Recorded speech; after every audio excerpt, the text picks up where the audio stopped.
Welcome to the parent session of the CAS Elementary Student Leadership Conference. My name is Carrie Yakowicz. I am an elementary school teacher. I was a classroom teacher for the past, for 20 years. I was in first grade and second grade, and then I became a library media specialist, and that's what I've been doing for the past 6 years. Our school has been running a program called Look for the Good, and some of your schools might run that program also.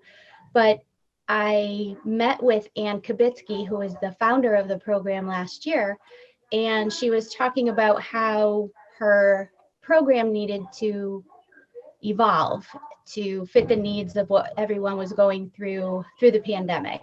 So we kind of revamped the program, and what I'm going to do with you today is talk about the different things we did with the program, but mostly go over the changes that I felt in me with the research I did to do it, because I was feeling stressed out and didn't realize it. So I'm hoping that I could kind of give some insight onto the burnout that we all feel. And then at the end, we can talk a little bit about how you can bring this gratitude program to your school. So these are little emotion characters, and they're used throughout the program in the workbooks that we have. We just got them last year. And the amazing thing, if you look at them, is, of course, you can feel more than one emotion at once. Now, I know when people ask me this question, how are you feeling? A lot of the times I'll say, oh, fine or great. And you notice that fine and great is not one of the emotions that is on this page. So when we really think about emotions, we need to consider something different than, how we're responding to people. When we reflect on how we're feeling, we need to think about the actual emotions that we're feeling. Sometimes I got it. Are we all set? If you have a question, you could put it in the Q&A, because someone is monitoring that and they will let me know if you have a question. So just to be mindful of the different feelings that you are having. When I see people in the hallway and they ask me, how are you feeling? How are you doing? Great. But to myself, I need to be honest, and I really need to think about these different emotions and how it's going. Now, last year, Anne had this awesome video on her website, and I put my earbuds in and I just leaned forward and I listened to this. And, as we were all going through this emotional time of trying to figure out distance learning and helping our children, because I had 2 kids at home trying to help them figure out Google Classroom, was quite the challenge. So I kind of listened to this and it just calmed me, even for the few minutes that it lasts. So I want to play this for you. And I hope you enjoy it.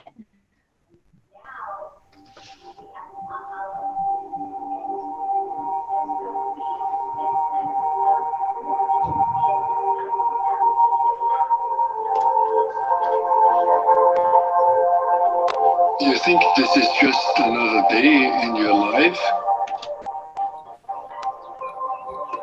It's not just another day.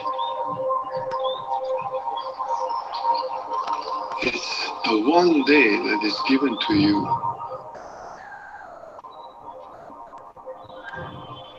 Today. It's a gift. It's the only gift that you have right now. And the only appropriate response is gratefulness. If you learn to respond as if it were the first day in your life and the very last day, then you will have spent this day very well. begin by opening your eyes and be surprised that you have eyes you can open.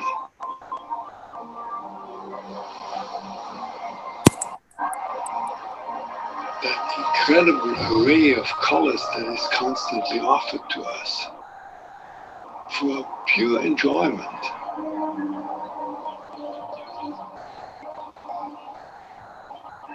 Look at the sky. We so rarely look at the sky. We so rarely note how different it is from moment to moment when clouds come and go. Open your eyes, look at that. Look at the faces of people whom you meet.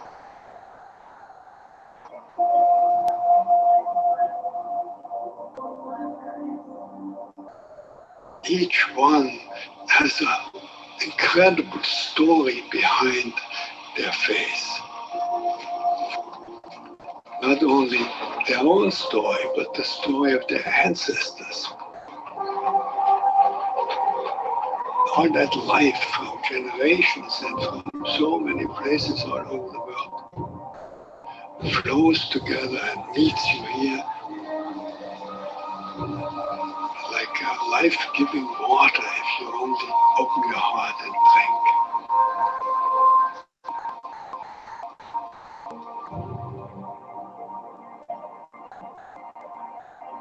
Open your heart to the incredible gifts that civilization gives to us.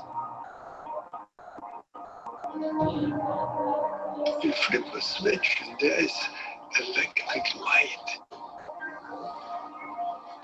Turn a faucet and there is warm water and cold water and drinkable water. A gift that millions and millions in the world will never experience. And so I wish you that you will open your heart to all these blessings and let them flow through you. That everyone whom you will meet on this day will be blessed by you. Just by your presence.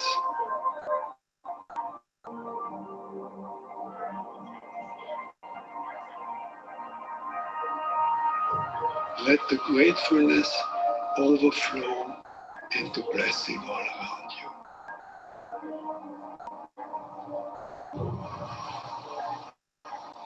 And then it will really be a good day.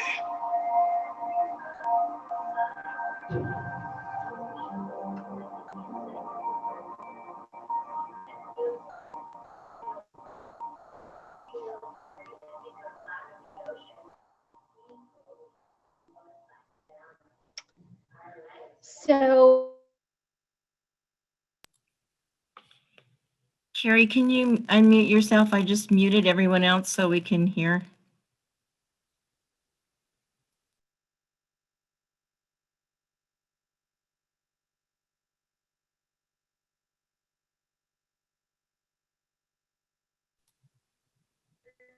sorry. Okay, and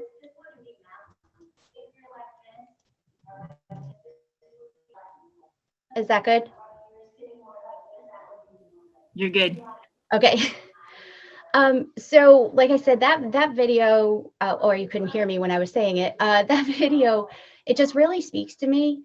And I feel his voice so soothing. And I think that just kind of getting lost in that video and listening to his words are so helpful. So if you get a chance, I highly recommend, listening to it at another time too, when we're all not together in this, but it's just such a peaceful feeling I get from that video. Like if he would call me and wake me up every morning, I think that I would be good with that. Like his voice is just so calming. So during the pandemic, we realized that it's totally okay if you're feeling crabby. That's going to happen. But it's important to know why these emotions are there. Sometimes you might feel like your battery is drained. And we've heard that phrase so many times, but okay, my battery is drained. Now what do I do about it? So this program that we developed kind of helped kids to realize why they might be feeling drained, but also in the process, I learned so much myself about why I was feeling the way I was feeling, and like figuring out what I needed to do. So, and thought of this correlation to a battery, where you're thinking of Maslow's needs, his basic needs, and at the bottom of it is wellness and comfort. And you need to make sure that you are physically well and comfortable before you can get to all those other levels of Maslow's needs. If you think about if you're physically comfortable, are you cold? Something like, are you hungry? I know a huge one for me is if I'm getting enough sleep. And if I'm not, I know that I'm going to feel crabby about that. So I need to take care of those things first. And then once I do, I can address my safety needs. And last year, that was a huge, it just depleted all of us. We went right down to making sure, how can we make sure we are safe? Because we just didn't understand a lot of what was happening. So we were kind of getting information along the way. So when I just remember when we went grocery shopping, I was on the floor of the garage wiping groceries down with antibacterial wipes, and my husband opened the door, and I looked at him and I said, I need to do this for now. I don't think I'll need to do it forever, but right now I need to do this and it will make me feel better. And we're going to leave them out here overnight. And something like that, just to bring in the groceries and feel like I did what I could to feel safe, made me feel better. But I actually said it out loud. So all of these little levels right here, you need to make sure you're starting that good foundation so that you can get to that phase of hope. And other people around you, do you belong in the community? All of these things are going to kind of complete your battery. Also, all of these materials are available that I'll be showing you. Many of them are available in this Permission to Panic workbook that Anne created. And if you go on her website, it's the workbook is available to you. So you can see all these little creatures, and you can go back, these little emojis, you can go back and take a look at the battery and read through it. But when our battery gets zapped, you can see that these uncomfortable emotions come up from the mad family, the sad family, or afraid. So when we get zapped, we automatically think, all right, how can I make myself feel better? And right now, okay, I'm sad, but we can do deep breathing and things like that. But what we have to do is look at these emotions as not just, I need it to go away, but as like a friend who's there at the time to help us at that moment. Like, sad is here. Okay, what I'm feeling sad for a reason. And if kids look at these emotions, not like I need it to go away right now, but why is it here? I think we'll kind of get to the root of what's causing the battery to drain, and then we can actually fix that problem. So each little emotion has kind of a message. When we have these feelings, there's a reason why it came up. Anger usually is something you're fighting against or fighting for. You need to speak up for something, because usually when we're angry, that's what's actually happening inside us, is that we need to speak up. Fear, I actually talked to Anne. I said, well, sometimes my kids will get angry when I tell them they can't have something. And I was a little confused, she said, because that's actually disappointment. So, and they get disappointed when I when I say no to them. So it kind of reworked things in my head, because I was seeing anger as the kids just getting just mad because they can't have what they want. But what it really is disappointment. So it's also important when you're going through feelings to make sure you're labeling them correctly. so that you can get to the root of what it is. Fear kind of helps you pay attention. You know, at first you're scattered and you're wondering what's going on, but then it helps you identify something, and then you can create a solution to that problem. And sadness is just a loss. You know, you're letting go of something, and it could be a big change for you. So throughout our lives, really, I know in education a lot, we go through this toxic positivity. And that's when you tell yourself you're feeling fine, but you're ignoring those signs that are around you. You're just trying to stay positive all the time. I finally recognized that I was having stress. I really did think I was fine. I'm like, I'm fine, I'm fine. I went to the dentist and he said, you've got a chip on your tooth there.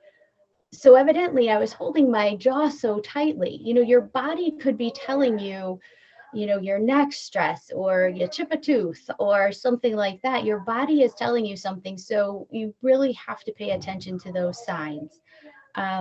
And there's a great book I read that Anne recommended to me. It's called Burnout, and it's by Emily and Amelia Nagoski. And it's about completing the stress cycle. So you can't just, you know, keep moving on. It's you have to complete this cycle. And by reading that book, I actually realized I was able to let go of some stress that I had been carrying for years, which kind of helped me move on with things. And you know, things that would always kind of creep up and I would think about. But by completing the stress cycle, you're able to move on from that sometimes. So I highly recommend that book. It's called Burnout. One thing that could help complete that stress cycle is some kind of activity where you move or exercise or, you know, run. I don't really run, I more jog, but still, like, doing that kind of physical exercise and kind of exhausting yourself could complete that stress cycle. So, so you can move on and continue, you know, in your life.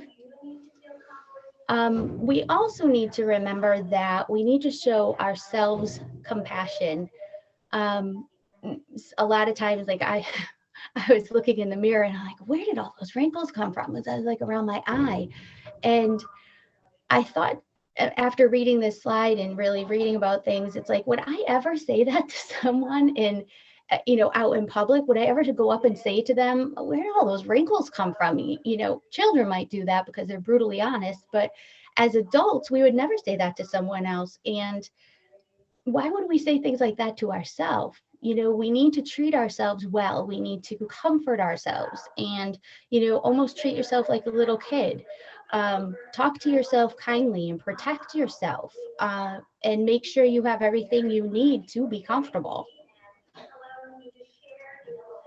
Also, these feelings, anger, fear, sadness, when you go through them and when children go through them, you really need to identify a safe person in your life. And they say that, you know, people really need a safe person that they can go to. You know, growing up, it might be a parent, it might be a grandparent, it might be a neighbor or a teacher or someone who just makes you feel so comfortable and they make sure your needs are met. And you could become that person for other people. By making sure that you acknowledge emotions when you have them and try to figure out why these emotion friends are there and take care of yourself so that you can take care of others. So Sunshine People, and this is in the Look for the Good program when we kind of revamp things. The 2-week program is the first week thinking about your basic needs. And what we did with the kids this year was the second week, we had them think about a sunshine person in their life, because they say that children need at least one sunshine person in their life, someone who you're not afraid to be yourself in front of. They're reliable people, and they can kind of protect you when you need protection. And you just It's the person who, if you're feeling like something is wrong, or a kid is feeling that something is wrong, they can come to you and not be judged for their feelings, and you just listen. But you could be that person for your own children, for other children in your neighborhood, your children's friends, and just making sure that this is the kind of person that you are, to help kids that might be needing it, because today they're going through these sessions, and they're encouraging kids to, reach out and talk to someone if they need to. So being this kind of person for your child or another child could be huge. So this is a free program that Anne has on her website. If you go to lookforthegoodproject.org, you can just register and you will get all the pages that you see there. It's called Permission to Panic. You could also I'm the type of person that needs like a physical copy of things, because I'm on the computer all the time. So I found that this was a little easier, but this is on, and you could buy it on her website or on Amazon. It might bring you to Amazon, but there is a physical copy of the book too, which I ordered, and it kind of guides you through how you're feeling. Like I said, I didn't even realize, probably because of so much toxic positivity, I'm fine, that I was feeling these things, my neck, my teeth. So getting this book will help you kind of center you and think about what is really the root of my problem. And then it'll allow you to kind of become friends with that emotion and fix the problem. So now the kids do this in their workbooks and in the gratitude campaign. They think of your sunshine, a sunshine person. So we kind of teach them who that person is. And what they do is the kids will write a "You Matter" letter to them. And they write this letter to an adult. It could be to a friend. It's just someone who makes them feel that safe, loved feeling. And what they do in the program is they also encourage adults to write to someone who could be that person, that sunshine person. So I would encourage everyone to do this. Really think about someone. And it's so, for me, it was anyway, so uncomfortable, because I'm not used to sharing how I feel. I say thank you, but really saying thank you for this, and it made me feel this, is it was hard for me. But I did write a "You Matter" letter, and they encourage you to read it out loud to the person that you want to share it with. And it's just such a meaningful thing to share that gratitude to another person.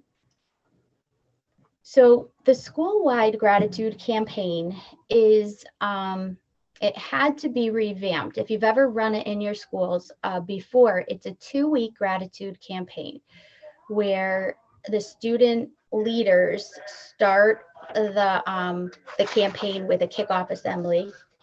And thank you. Okay. So I just got a little note that more people will be joining now, because we got a link shared out with other people. So if you are just joining, welcome. Now, the school-wide gratitude campaign, like I said, was a 2-week gratitude campaign where kids every day would write a sticky note and of a gratitude they had. Kids from kindergarten to the program we have is run through 4th grade at our school. And even the kindergartners just drawing a picture. But this year in the campaign, we had them think about what are the things, like as far as your wellness, that you're grateful for. I'm grateful, like some of the kids said, for my legs to run when I play soccer. And then we moved on to safety. What are some things that you are grateful for with safety?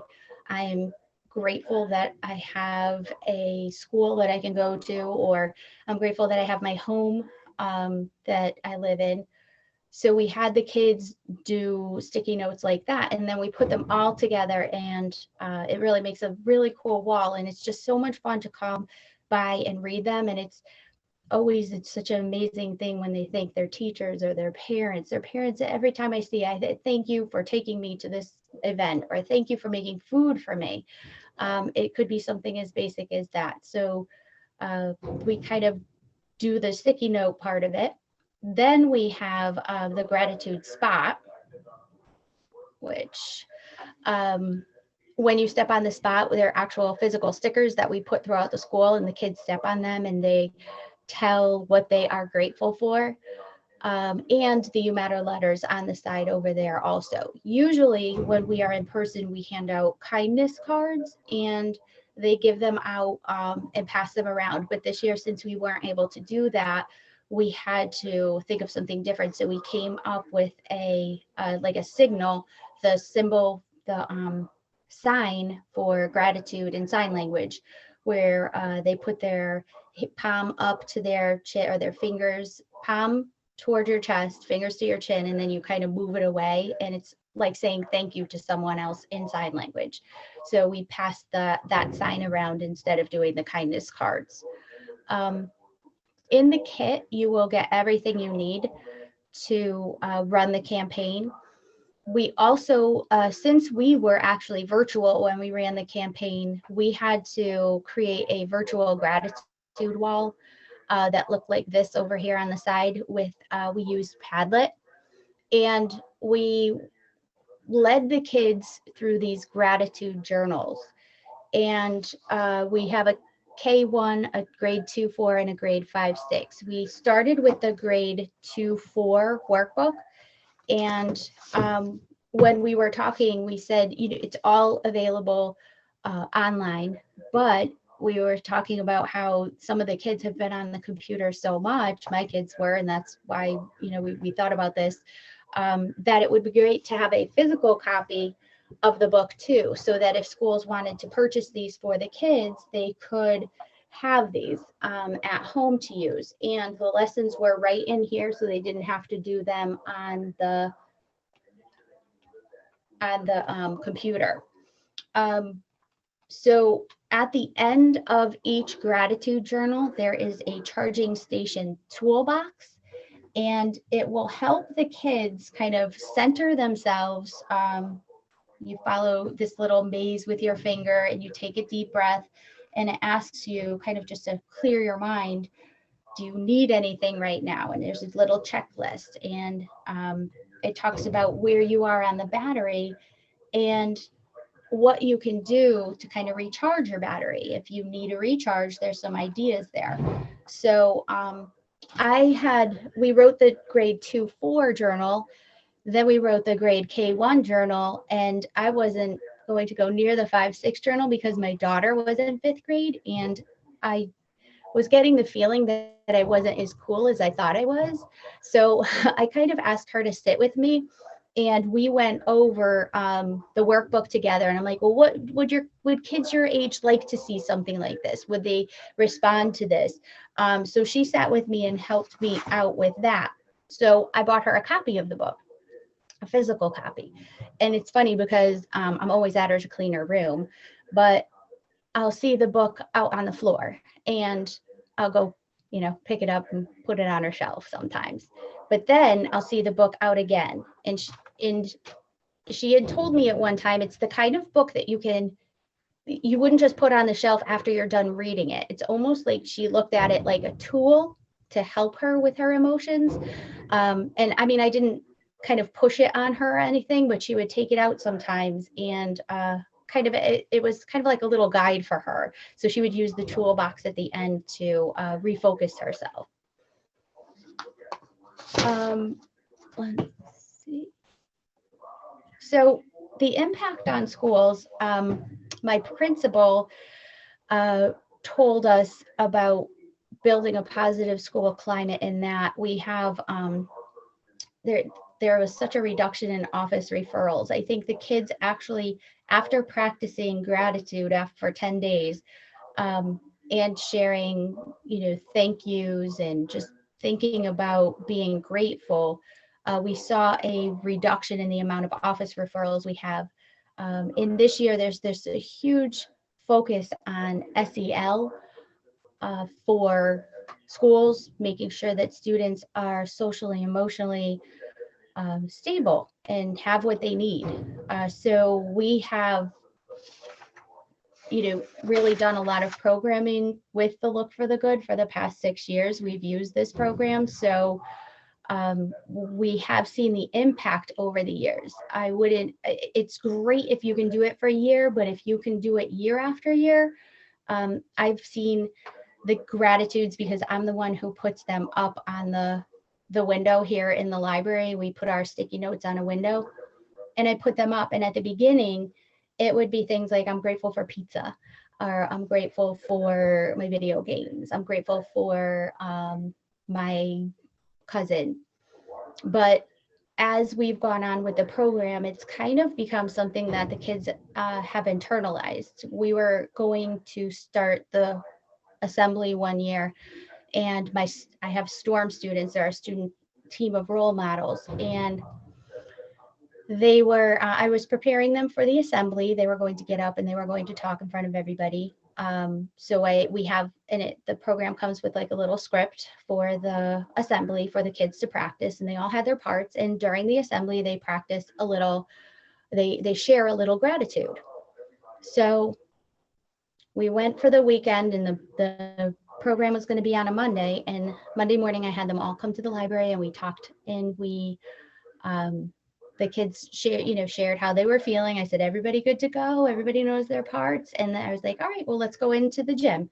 So as we were walking over, one of the little girls stopped me and she said, I need to change my gratitude. I said, okay, that's fine. But I was kind of curious. I said, well, what is your gratitude going to be? And she said, I need to change it to, I'm grateful for the people who helped clean my house this weekend. And this was a child who had gone through a trauma the week before.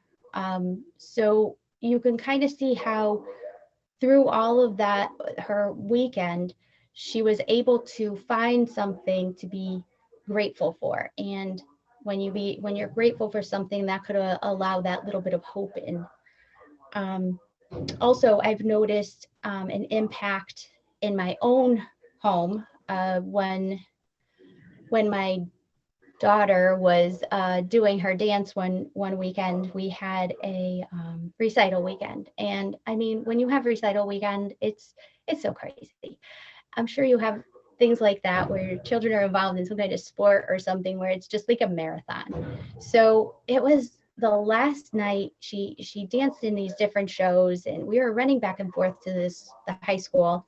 And on the way home on the last day, I mean, I imagine she was tired, but it just seemed like she wasn't grateful, or she might have been tired, but she was just complaining. And I was like, this car ride is the worst. So I said, you know what, let's think about 10 things that you're grateful for dance. I said, let's end off by thinking about 10 things that you're grateful for. And so I said, you know what, let me share the first one. It could be something like, I'm grateful for my legs, because right, think about it. If you didn't have your legs, you would not be able to do the dances that you were going to do. So she said, I'm grateful for my teachers. So I was just kind of glad she wanted to do this. So she said, I'm grateful for my teachers. And I said, why? And she said, because they taught me these lessons and now I'm a better dancer. And so we were going through, and then I think it was like number 7 or 8, but she did finally get to, Mom, I'm so grateful for you for taking me to dance all those times. So the whole car ride, it was a swirling just negativity. We kind of turned it around by thinking of the things that we could be grateful for it. So I've seen what it could do in school settings, and I've seen what it did in my own family. So doing this program or just practicing gratitude, and you could do this, I mean, starting today, you could just think about, we do little sticky notes, but you could write them down. Just kind of encourage your family to think of things like this. And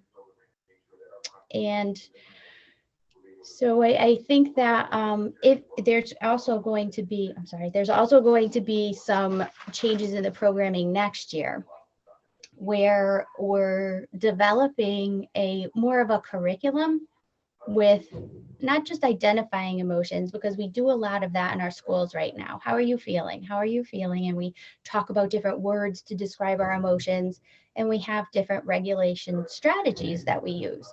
But as I said before, we need to look at these emotions as our friends, and we can regulate ourselves so that we can work through what the message is that they're really trying to send us. So next year's programming is going to have something to do with those emotions and how we can handle those emotions and the message that they're trying to send us, so that we know where the problem lies and we can kind of try to fix that and rebuild our batteries that way by identifying those feelings. So I would like to thank you all for coming today. And remember, there are a lot of free materials on the lookforthegoodproject.org. And if you ever had any questions or anything, you could always feel free to reach out to me. I am in Shelton Public Schools, and I'm at Sunnyside School, and my name is Carrie Yakowicz. So my email is on our website if you have any questions or I could help you out with anything. But definitely check out the website, because there's a lot of wonderful free things on there that you can get. And there is a school there is a Look for the Good store. So if you wanted to purchase any of the workbooks, or they have little charging bracelets, things like that, that you think might help, kind of just to bring everything just a little more calmness in our lives, you can go ahead and check that out. But thank you so much for coming. And like I said, if you have any questions, just let me know.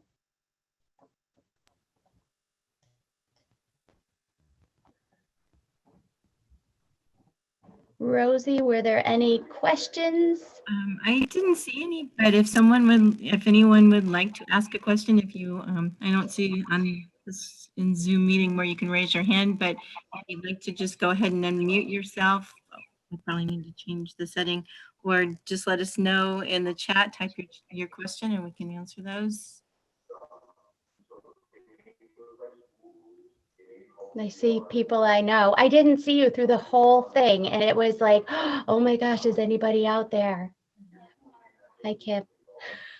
So I know there are a lot of schools that do it around the district. I know that Seymour does it. I see some people from Seymour here, and Shelton, a couple schools in the district do it. So it's a fantastic program, and I'm sure you've seen some of the wonderful benefits from it. But definitely take advantage of the website. There's a lot of wonderful things on there.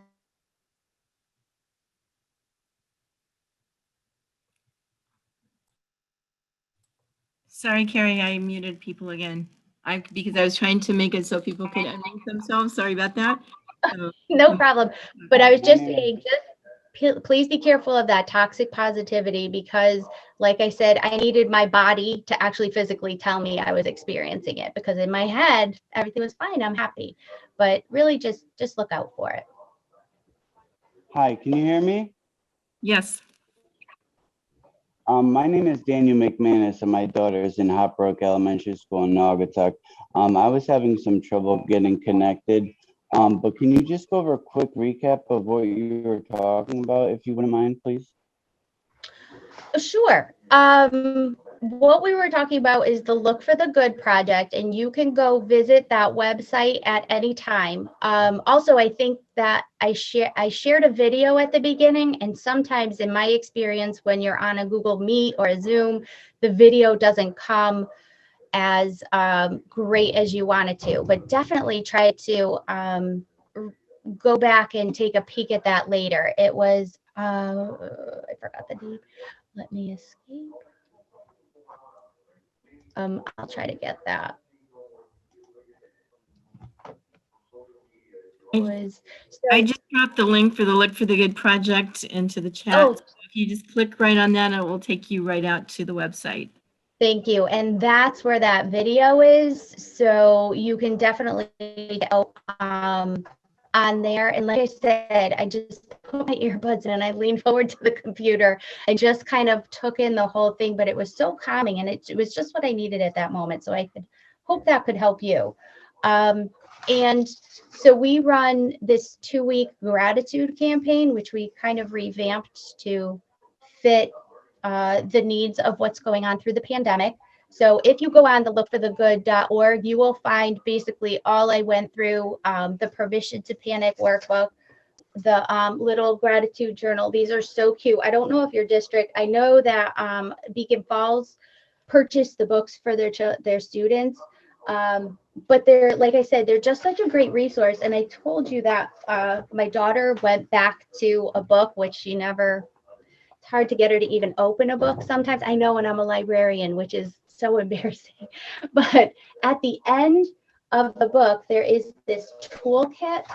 And I think this is what when she goes to it, a charging station toolkit, and it refocuses you.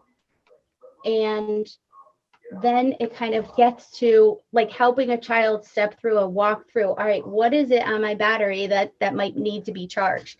And honestly, when I did this with Anne and we wrote it over the summer, I needed to see this. I needed these materials, and these materials are also available on the website. So you can see a lot, that not the gratitude journals, but Permission to Panic, and those materials will help you kind of walk through what are the things that I need to do to charge my battery, figure out, because we all feel depleted at times, but, sometimes we walk around in circles trying to make it better. But what is really the bottom? We need to start at the foundation and kind of build it up so that we could feel better. Yeah. All right. Well, thank you very much for your help. Sure. Bye. Bye. So are there any other questions? I have a question. My name is Sonia Armstrong, and my son goes to Brooklyn. And I too had some issues getting on this morning. I think I had to wait for it to get in, but so I'm just curious, is what you showed us today exactly what you're showing our students, and what are the students' next step in this program? Well, you know what? It's interesting because some of the things that I shared, for example, like finding a sunshine person, which is part of the gratitude program. It's writing a You Matter letter. Finding what kids really need is to find that one person that they can go to if they need them. If they have more than one, that is amazing. But they need to find that one person. And in the sessions that I've been hearing, a lot of it is that kids need to reach out and talk to someone that they really trust. If there is a problem with something at school, if they just did a session on mindfulness too. I'm not sure what session they're on now because I'm in here. My principal's watching them, but they are kind of reiterating to reach out to people. You are leaders. If you see something that you feel isn't right, or someone needs your help, you need to reach out to someone. It's not, and they just went over, it's not tattletaling, it's not, being a snitch on someone. They're really just, you reach out and talk to someone who you trust. And that's what when you go on to the Look for the Good program, you can find out more about being a sunshine person. And we're actually coming out with even more for that next year.